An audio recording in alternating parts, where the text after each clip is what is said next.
ಕಳ್ಳರು ಚಾಪೆ ಕೆಳಗೆ ನುಗ್ಗಿದರೆ ಪೊಲೀಸರು ರಂಗೋಲಿ ಕೆಳಗೆ ನುಗ್ಗಿ ಆರೋಪಿಗಳನ್ನ ಹೆಡೆಮುರಿ ಕಟ್ಟುತ್ತಾರೆ ಅನ್ನುವುದು ಮತ್ತೊಮ್ಮೆ ಸಾಬೀತಾಗಿದೆ. ಆ ಕುರಿತು ಒಂದು ವರದಿ ಇಲ್ಲಿದೆ ನೋಡಿ. ಹೀಗೆ ಪೊಲೀಸ್ ಠಾಣೆಯ ಮುಂದೆ ಸಾಲು ಸಾಲಾಗಿ ನಿಂತಿರುವ 40ಕ್ಕೂ ಅಧಿಕ ಬೈಕುಗಳು ಮತ್ತು ಕಳ್ಳತನ ಪ್ರಕರಣ ಭೇದಿಸಿ ಆರೋಪಿಯನ್ನ ಹೆಡೆಮುರಿ ಕಟ್ಟಿದ ಇಲಾಖೆಯ ಸಿಬ್ಬಂದಿಗಳನ್ನು ಅಭಿನಂದಿಸುತ್ತಿರುವ ಎಸ್ಪಿ. ಇಂತಹದ್ದೊಂದು ದೃಶ್ಯ ಕಂಡು ಬಂದಿದ್ದು ಬೆಳಗಾವಿ ಜಿಲ್ಲೆಯ ಕಿತ್ತೂರು ಪೊಲೀಸ್ ಠಾಣೆ ವ್ಯಾಪ್ತಿಯಲ್ಲಿ. ಕಳೆದ 1 ತಿಂಗಳ ಹಿಂದೆ ನಡೆದಿದ್ದ ಬೈಕ್ ಕಳ್ಳತನವೊಂದರ ಪ್ರಕರಣದ ಬೆನ್ನತ್ತಿದ್ದ ಕಿತ್ತೂರು ಪೊಲೀಸರು ಸದ್ಯ ಅಂತರ್ಜಿಲ್ಲಾ ಬೈಕ್ ಕಳ್ಳನನ್ನ ಬಂಧಿಸುವಲ್ಲಿ ಯಶಸ್ವಿಯಾಗಿದ್ದಾರೆ.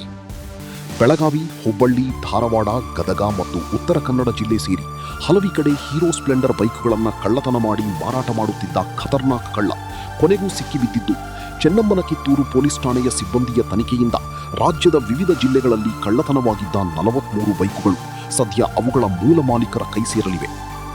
ಖಾನಾಪುರ ತಾಲೂಕಿನ ನಿಡಿಗಲ್ ಗ್ರಾಮದ ನಿವಾಸಿ ನಾರಾಯಣ ಮನೋಹರ್ ಕದಂ ಬಂಧಿತ ಆರೋಪಿಯಾಗಿದ್ದು ತನ್ನ ಪೋಷಕರೊಂದಿಗೆ ಕೃಷಿ ಕೆಲಸ ಮಾಡುತ್ತಿದ್ದು ಅವಕಾಶ ಸಿಕ್ಕಾಗಲೆಲ್ಲ ಮಾಸ್ಟರ್ ಕೀ ಬಳಸಿ ಬೈಕ್ಗಳನ್ನು ಎಗರಿಸುತ್ತಿದ್ದೆ ಎಂದು ಬೆಳಗಾವಿ ಎಸ್ಪಿ ರಾಮರಾಜನ್ ಮಾಹಿತಿ ನೀಡಿದ್ದಾರೆ.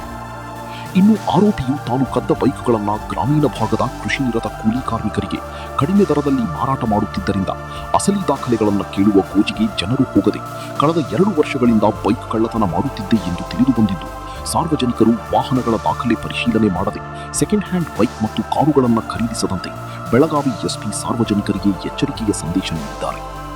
ಒಟ್ಟಾರೆಯಾಗಿ ಬೆಳಗಾವಿ ಜಿಲ್ಲೆಯ ಕಿತ್ತೂರು, ಹಿರೇಬಾಗೇವಾಡಿ, ಸಂಕೇಶ್ವರ, ಗರಗ, ಕುಂದಗೋಳ, ಹಳಿಯಾಳ, ಕಲಘಟಗಿ ಸೇರಿದಂತೆ ಹುಬ್ಬಳ್ಳಿ, ಧಾರವಾಡ, ಗದಗ ಮತ್ತು ಬೆಳಗಾವಿ ಹಾಗೂ ಉತ್ತರ ಕನ್ನಡ ಜಿಲ್ಲೆಯ ಬೈಕ್ ಕಳ್ಳತನ ಪ್ರಕರಣವನ್ನ ಸದ್ಯ ಪೊಲೀಸರು ಭೇದಿಸಿದ್ದು ಒಬ್ಬನೇ ವ್ಯಕ್ತಿ 40ಕ್ಕೂ ಅಧಿಕ ಬೈಕುಗಳನ್ನು ಕದ್ದಿರುವ ಅಪರೂಪದ ಪ್ರಕರಣವಿದಾಗಿದ್ದು ಪೊಲೀಸರ ಕಾರ್ಯಕ್ಕೆ ಸಾರ್ವಜನಿಕರ ಮೆಚ್ಚುಗೆ ವ್ಯಕ್ತವಾಗಿದೆ.